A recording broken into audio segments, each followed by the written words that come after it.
And next up is a man who needs very little introduction, really, Cathal Friel from Open Orphan. Open Orphan, a rapidly growing specialist pharmaceutical services CRO. They're the world leader in the testing of vaccines and antivirals using human challenge clinical trials. ORPH are listed on AIM, and the market cap is what I believe to be an all-time high of £234 million right now. Can you believe that? From a year ago, that is an incredible journey. Over to you in Dublin, Cathal. Donald, thank you very much, and thank you for everybody taking the time to listen to all 4 presentations tonight. And without further ado, let me try and get started. The usual disclaimer. Where we are, I think most people are already well aware of Open Orphan. We've had an interesting journey. The piece I keep repeating on this slide is that we're profitable, consistently profitable, throwing off cash every month. The noticeable thing in people who haven't this last month, Investco are now gone.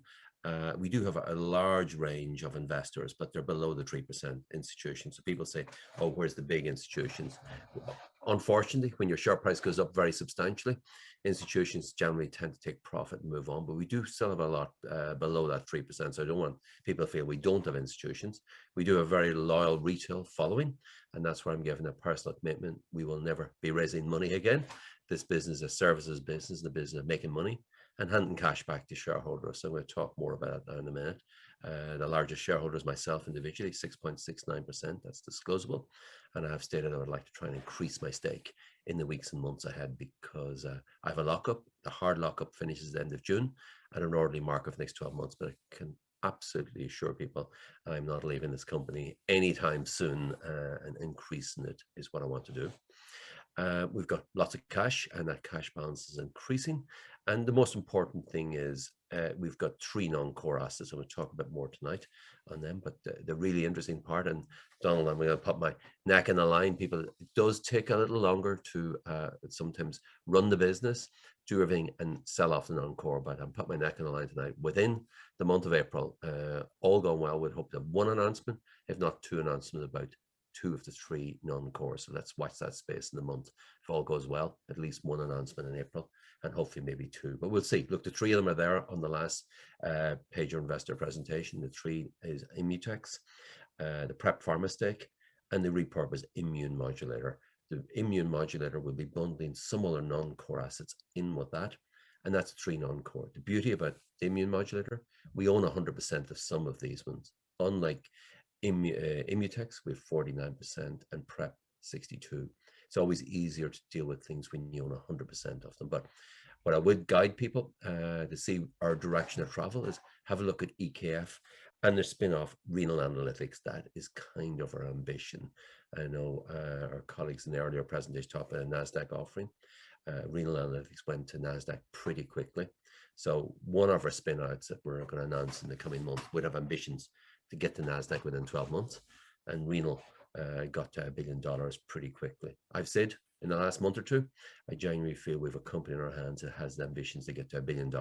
I'm being careful not saying $1 billion sterling, but $1 billion is about 750 million. So between the spin-off and ourselves, that's the target I've set. Also, what has changed in the last month, if people have looked at subtlety, I've changed my job title. So I have a habit of getting rid of CEOs, and I spoke to you, Donald, earlier. We're now building a kind of substantial company that's going to keep growing and get towards that $1 billion market cap. I've now become CEO. I know it's a dangerous role in the company. I usually fire them, but no, I'm getting comfortable. I think we've got the most amazing team who are stepping up, virtually all hired internally. We haven't been going outside, and it's kind of a little bit of guidance. Why am I doing the CEO? Why am I leaving executive chairman? Well, one of the spin-outs, if we're going to IPO'd on AIM and then fairly quickly in Nasdaq, I think I need to keep a hands-on role there as well. So I think some guidance, I'll be sort of stepping in as a non-exec chairman on the spin-out, because I think small cap companies like this, you can't really trust it too much to too many third parties. So the spin-off, the one we have in mind, is going to be managed pretty carefully. I'll be CEO of this one.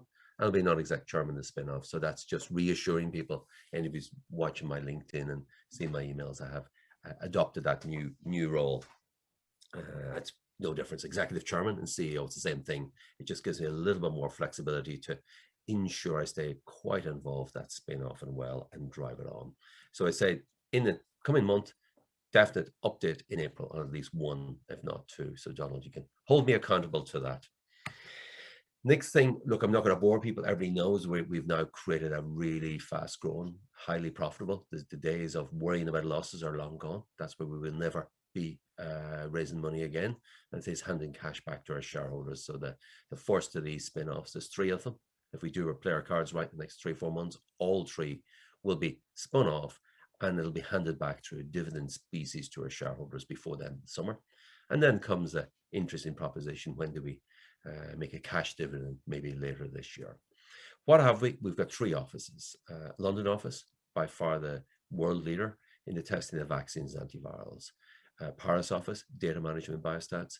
Dutch office, CMC and PK. They're really preclinical work, and they help run clinical trials. But the real jewel in the crown is the London office. The London office is the one where Neil Woodford and company would have put 114 million sterling into some years ago. So the bequest is with a lot of assets, and we've seen them. The quarantine unit, we've opened the second one. I'll come to that in a minute, and maybe there's been some speculation about something called St. Pancras, and we're not going to stand still. And I did say I would try. I think there's phenomenal opportunities for us all now. I'm moving my family and based virtually full-time in London. I think post-Brexit, you may agree or disagree with it, has happened. But for people in the life science industry, it brings a lot of opportunities. I think Britain leads the world by 1 million miles on the rollout of the vaccines. That would never have happened only for Brexit. I'll come back more on that in a minute. As a result, there's going to be a lot of spin-off opportunities for us in that space. I do know in the past, people wondered, some of our customers, if you look at them, virtually every large vaccine antiviral company are along the bottom. We're a little concerned as our Dutch and Paris office, we had a lot of RNSs, and they thought they might have been for only 2 or 3 or 400,000. Bear in mind, any of our RNSs, they have to be passed by a nomad. They're generally 500,000 to 1 million, 1.5 million, even for the Venn office. Our London office are much bigger. The last one we did 10 days ago was 7.5 million sterling. And we said we're starting it right away. And all of the revenue we recognized this year. That was an RSV challenge study. And let me come to more of that in a few minutes. So I want to reassure people, anytime we issue an RNS, they're generally significant revenue contracts. There's usually contracts signed most weeks with Venn and most months with our London office. And a lot of those we wouldn't announce them, we just run them out. It's quite funny, a few years ago or a year ago, 500,000 was a big amount of money, but sub 500,000, sub 750,000, we no longer announce those type of deals. Progression, really, look, just listing them all up, some of the more significant contract wins. I've talked about the RSV one, and all I say, watch this space in the coming months. The really important bit would have been getting the first COVID challenge study approved. It took a little bit longer maybe than expected, but we're approved. We did announce then the first 3 volunteers have successfully gone home. That hasn't happened anywhere in the world. And again, the British government are a partner there, the Vaccine Task Force, where we deliberately infected. And this week and every week going forward for the coming weeks and months, we will be testing COVID on healthy volunteers, making them sick for the standard 2 weeks, making them well and sending them home safe. And we would have learned a lot. The big part of that is you can never really test vaccines thoroughly in the community quickly and effectively as you can do in the challenge study. The interesting part about the pandemic, I know it's been awful for most of us, it is creating a lot of opportunities, because at the moment it's pretty clear.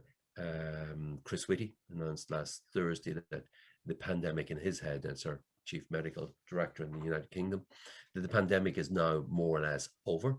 We've hit this 30 or 40% vaccination percentage of the population. In actual fact, it's getting close to 50%. All the vulnerable are done. So I think the United Kingdom is going to start looking at COVID as influenza and treating it accordingly. So we can get more optimistic going into the summer. Life as normal is returning. However, we do have these variants, better known as mutations. And that's going to mean for a number of years, who knows how long, there's going to be an annual update to the COVID vaccines. And guess what? That means we're going to be very busy. There's going to be annual, people will be told to take their annual influenza jab. And likewise, take your annual COVID vaccine. So that is an update there. There will be more COVID studies coming through. We've capability of doing a lot of them. And it's an exciting space to be in at the moment. The big part of that is that we've had decades of underinvestment in communicable diseases, i.e. infectious diseases. There's been so much money spent on gene therapy, so many tens of billions spent on oncology, cancer treatments, virtually nothing on vaccines, antivirals, monoclonals. So the beauty about now, the world is catching up. No government, no country in the world is ever going to want to be faced with a pandemic like we've just come through. And I keep saying come through. We're involved in testing lots, we can see the vaccines are working. Anybody, anywhere in the world, and as of over the weekend, close to 400 million people in the world got a vaccine. Doesn't matter if it's Oxford, Pfizer, Sputnik, or the Chinese one. Of that 400 million, not a single person has gone to hospital sick, not a single person died, not a single person got any severe version of COVID. So that's the huge one. So that tells you the vaccines are working, but they have to be completely adopted, changed, modified every year. And that means there's going to be a lot of challenge study business. But beyond COVID, there's a ton of work. We're now working on norovirus. That's the vomiting disease in hospitals. We're working on more RSV, an awful lot of influenza work. There's a huge view now. The worry is the next pandemic could be influenza or bird flu. We're working on all of those. So no, it's an interesting space to be in Open Orphan HVO, where we're seeing a lot of action and a lot done, but a lot more to do. And this is really exciting. The next generation, it's intranasal. That's hopefully going to be leaving our clinic within a week or two, successfully passing phase 1. It had to be done in quarantine because it was a nasal spray. And I think you will see and hear an awful lot internationally about this particular vaccine. And it'll be, it's believed it could be up there alongside the Oxford AstraZeneca one for interest in the developing world. It's going to be very low cost, doesn't need needles, doesn't need cold chain, and one little aerosol could do a whole community. So yeah, and that we were very brave. We took that on early last year when nobody was interested. That was a risk, and it's paid off handsomely. So that's really going to put Open Orphan HVO on the world map later this summer, if that's going to be adopted as the vaccine for the developing world. Bear in mind, we don't own it. It's owned by Koppogenix, and the Serum Institute of India have an involvement. But we're the people who tested it, put the trial, and that is a pretty good place to be. As I say, there's going to be more and more vaccines coming through, not just for COVID, but in the COVID, you need new vaccines to deal with new variants.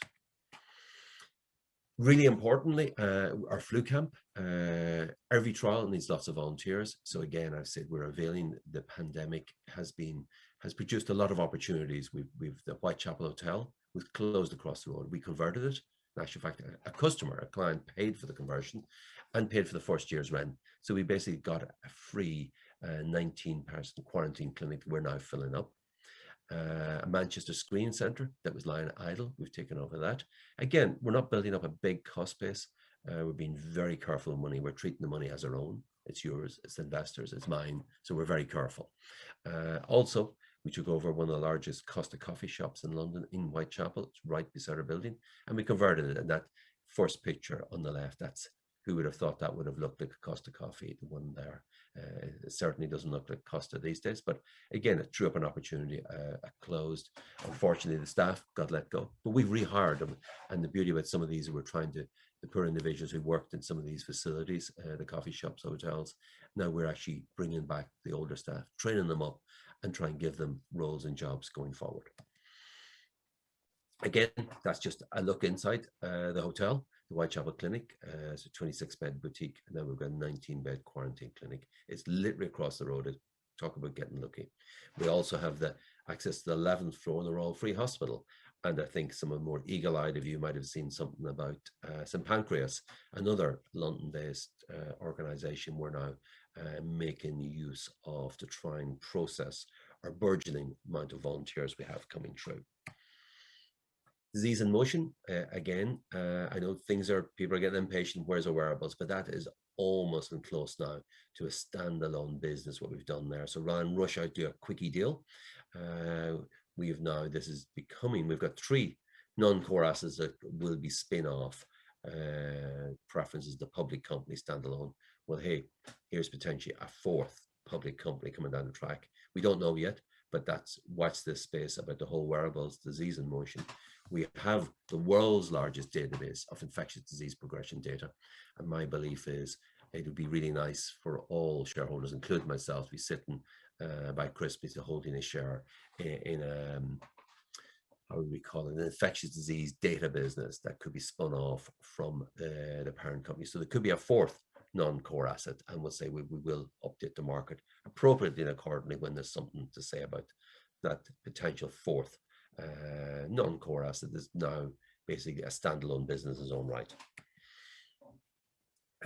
And to the immediate thing, there's lots of conversations and people wondering what's going on. So just to repeat again on the non-core assets, what we have, Imutex is 49% owned, and again is a universal flu vaccine, as universal mosquito vaccine, and it could be repurposed to COVID. Our partners there is a Seek Group, and they've rebranded themselves to Consvers V. They are making good progress. We're 49, they're 51. Sometimes partners don't move as fast as we like to move. And as you know, we only can move as fast as our partner moves. So I think we're increasingly confident that's going in the right direction of travel. I emphasize with a 49% shareholder. If we were 51, it might have moved much faster, but I think if you watch dispatches, it's progress. PrepBiopharm, we are the 62.6% shareholder there, so that's moving along. I've always said that was the much smaller of them, but again, I'm increasingly confident that there's a role to move that on, and again, into a public vehicle.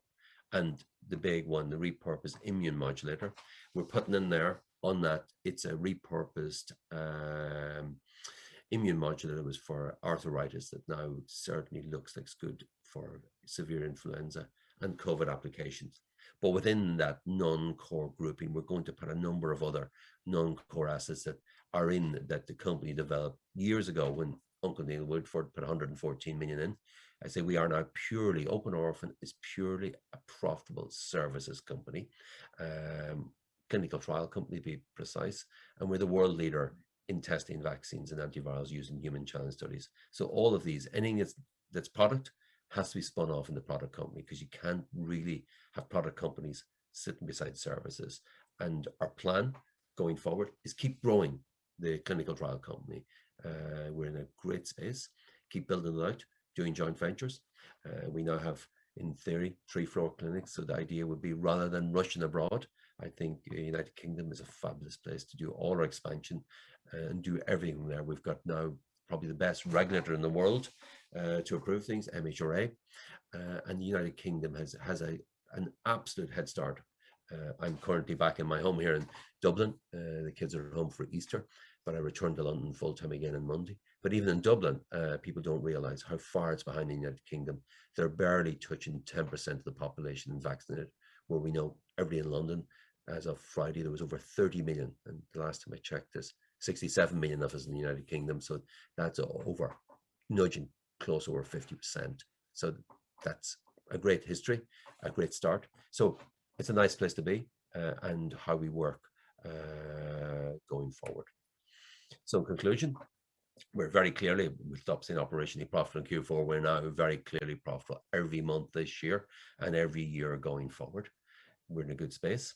The big one for anybody thinking and buying, the reason I've never been more excited the opportunity we have, is for the next 10 years, it will be the decade of vaccines and infectious diseases, antivirals, and monoclonals.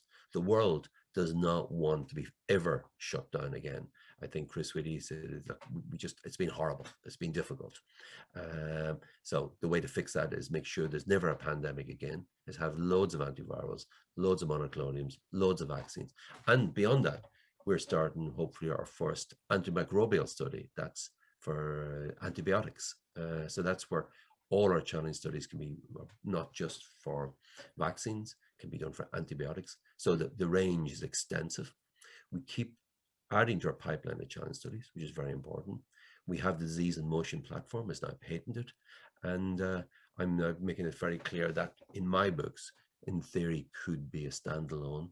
So we've got the 3 non-core assets, and I've got my neck in the line tonight saying by the end of the month of April, at least one of those, there will be an announcement as to direction of travel. It will be via dividend species back to all us. I'm a shareholder, as of all of you are tonight. And it looks like now we might have a 4th non-core asset to keep us busy between now and Christmas. My preference is always to hand the shares back in another public company, and then you, the shareholders, can hold the shares and decide what you'd like to do with them. So I think, Donald, I've hit my 20 minutes, so maybe back over to you for some questions from the floor. Great. Okay, let me, well, I think we're all slightly gobsmacked by all that, Cathal. Thanks for that. Where As I say, a lot done, more to do, a lot more to do. My goodness, where do I start? There's a cornucopia of opportunities there. So I never thought I'd hear you say this. You're now the chief executive and not the executive chairman. Talk me through the whys and wherefores of that. And are you going to have an executive chairman, or perhaps more properly a non-exec chairman to backfill you? Yeah, no, I think, again, looking internally at this habit, I think what happens lots is small. And bear in mind, we're still only small in the US standards. We're okay, it's getting bigger, 230 or 240 million market cap, but we're still modest and small. We don't need to go out.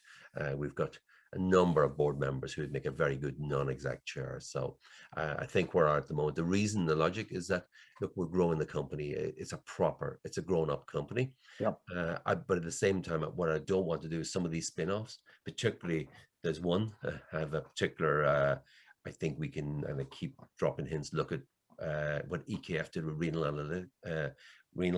analytics. It became $1 billion in over 18 months. One of our non-core assets, not say which one of them is, it'll be done by an IPO and AIM. We believe it will get it to Nasdaq. So I think that one, I very much want to keep hands on board. And I think the ideal role for me there would be non-exec chairman, where I can crack the whip and make sure no messing and get that company growing fast. Did you say you're going to IPO it on AIM and then transfer it to Nasdaq, or dual listed Nasdaq? Dual listed. Dual listed, and that the timing for that will be probably Easter next year. Now, I don't want any confusion. Open Orphan has no plans currently on leaving AIM or going to Nasdaq. Look, we don't necessarily need it. We've got all the money we want. We're generating cash. We've got a loyal following, so I think we can steady the course in, I would call, the primary company, which is the clinical trials company as Open Orphan. But I might drop a hint if people want to have a look at that. There's a website up there. I think most people know. Well, it's not going to be PrepBiopharm, because you said that's smaller. So you've been dropping lots of hints and clues as you've gone. So that's smaller. So it's not necessarily going to be that one, which leaves us with Imutex, which you've got 49% of. But it's harder to because you don't quite control that one. That's harder to. So is it the immune modulator then? What I would say is maybe suggest people have a little look at a website called ORPH pharma.com. That might no, we're not saying anything. We'll have to announce something pretty soon, but that's the direction. Where does ORPH come from? That's a ticker symbol for Open Orphan, and so ORPH. So I think some of our pharma products will go there, and that might allow us then to do later in the year ORPH data. That could be another spin-off. So we're trying to create things we can grow and build and grow and build and put a solid foundation as we go forward. Okay. Can I ask you about your hard lock-in? Ian Mackey is saying, can he clarify, is your hard lock-in to June 2022 or is it to June 2021? The hard lock-in was 24 months from June 2019, which expires end of this June. However, I think in a fast-growing company like this, the soft lock-in is a second year for this June going forward. However, I think most people know, as a board member, the chances of a board member in a small company that's growing fast ever being free of insider information is close to zero. So it's more or less a hard lock-in for another 12 months. But I've said I really want to expand my position and increase my stakes. So the lock-in doesn't really matter. I'm here for the long haul. There's no absolute reason why I want to sell shares. Okay. And so on the spin out, I'm also, look, I have a little vehicle called Raglan Capital. That's where I hold the stakes, including my Amrit stake, myself and my co-founder, Ian O'Connell. We said Amrit. Amrit now is actually punching close to $1 billion enterprise value. It's on Nasdaq. It's on AIM. It's got about a 500 million market cap, but it's also got 250 million sterling bonds. So that gets it. But we still have a stake there. But what I'm emphasizing is that in the spin-off, if there's an IPO spin-off, I'm making a commitment. I'm putting 500,000 of my personal cash into the spin-off, and it'll do a solid lockup again for 3 years. What about Koppogenix? You sound as though you've fallen in love with Koppogenix. Would you be thinking of taking a share stake in Koppogenix, or how might that work? The intranasal spray people. I think, unfortunately, somebody says no room at the end. It's a bit like us in Open Orphan. They don't need cash. They have some of the biggest, one of the largest investors in the world, a guy called Jim Simons. He's the guy who wrote the book on who figured the market. He's the most profitable. It's called Renaissance Technologies, the world's most profitable hedge fund. You probably haven't heard about. It makes $6 billion a year. Single shareholder, Jim Simons. He's a personal investor in Koppogenix, as is two big pharmas, and the Serum Institute in India involved. So I'd love to have taken it. Unfortunately, not available, but it's great. We're doing all their phase 1 work, and Koppogenix, in our view, has the ability to be even bigger than the Oxford AstraZeneca vaccine, particularly in the developing world, because it's cheap, it's very effective, it's nasal, it means needle-free. So yeah, and that's really exciting to be in that space. That's us making a mark up the big boys now, along for clinical trials. Okay, disease in motion. Could you give us more of a time frame on disease in motion? Your potential fourth spin-off. Yeah, look, where we are, you rightly said, Imutex, unfortunately, with a 49% shareholder. And despite, I don't do too much shouting and pushing, but despite how hard we push on Imutex, if the 51% shareholder doesn't want to move at our speed, and sometimes have to be calmed down, don't run too fast, but I always think go quick and don't be afraid to break things, just as long as you fix them as you go along. But yeah, why I say Imutex, it's making progress. We're very excited. It's going the right direction. Maybe it could go a little faster. I'm sure that listening to me here now, I'm talking to them. Move along, guys, hurry up, is my view to Imutex. We're all hungry for a deal. But, subtle as ever, Cathal. Yeah. But I would say, yes, look, I mean, very clear. There is the bones of another spin out in disease in motion. So we could run off and do a couple of very quickie wearable deals, but why not build a very big cake? And again, ORPH data would make it PLC, would make a lovely spin-off. We could put all of that into, I think the public markets would love to see a data company being spun out of a clinical trials company on the back of us having genomic data from a regional open orphan genomic, and then the world's largest database of infectious disease progression. So I just think these things, we will control 100% of ORPH data. We control 100% of ORPH pharma. And there's a kind of, there's a company in North America called Roivans. They spun off companies now, 8 billion worth of them. They're all Vans. So I think ORPH's, ORPH, that's our ticker. So people can know the home of it. It came out of the regional company. So ORPH data, ORPH pharma. There's a whole series of things we could do. Okay. I realize we're out of time, but I'm going to be very naughty and continue just for two more questions. David Hosking and somebody else have both asked the same thing. Is the $1 billion target for ORPH, does that include the spin-offs or does it exclude the spin-offs? I think a good question. No, I think it would be I think it includes the spin-off, the whole thing, because sadly it includes the spin-offs. We're only 240. We're only 240 million market cap on our own at the moment. So, and I say dollars, not sterling. So if you put it with the spin-offs, it's a good target. Look, it means I don't want people going mad. I keep saying people, share price going through the roof, steady progression, a foundation under things. But it's a really nice target. Could we get what's today Open Orphan with its non-core assets to $1 billion within a year or two? Okay, my final question for you, Cathal. Where do you see Open Orphan in 1 year's time? That's a good question. Bigger, better, stronger, and doing lots of more of the same and exciting things, hopefully. And will you have got to that $1 billion target in 1 year's time, do you think? It's a good target to go for, isn't it? You're always a man for targets, Cathal. Thank you so much for joining us.